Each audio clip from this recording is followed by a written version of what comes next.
Matayog ang pangarap ng isang grade 11 student mula sa Isabela. Hangad niya kasi na matulungan na sa lalong madaling panahon ang kanyang amang may cancer sa muka. Para bigyan ng muka ang balita, Mobile Journal, Yeda Pascual.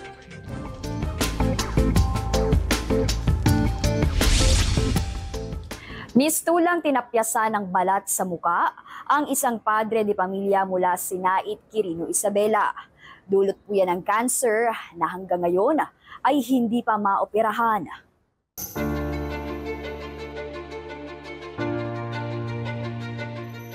Naka-expose na ang laman sa parting pisngi ni Tatay Romeo de la Cruz, 57 anyos.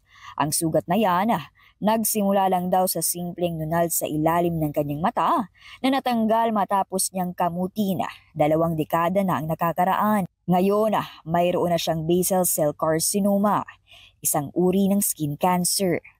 Hindi lahat ng nunal nagiging basal cell carcinoma, pero halos lahat ng basal cell carcinoma nagmumula sa mga nunal o mga mukhang nunal. No? Kakaiba yung itsura niya. Parang mas makintab siya ng konti, hindi pulido yung shape niya. No? And then, yun nga, parang lumalaki ng lumalaki. 2013 na operahan si Tatay Romeo, kaya lang bumalik daw ito at mas lumaki. Simula noon ay hindi na napaoperahan si Tatay dahil sa kawalan nila ng budget.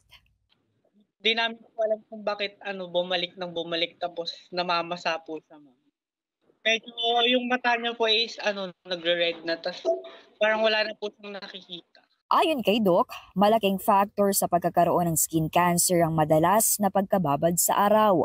Nagtatrabaho sa bukid si Tatay Romeo noon, kaya palagi siyang exposed sa tirik ng araw.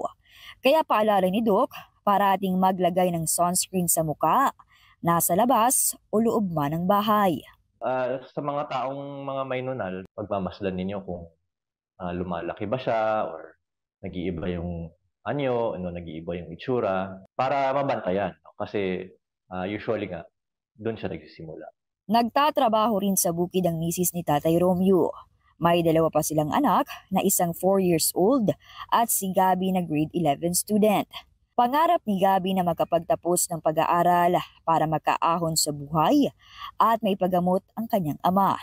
Kami po ay kumakatok sa inyong puso at nanghihingi ng tulong para pampagamot ang sakit ng aking tatay. Kami po ay mahirap lamang.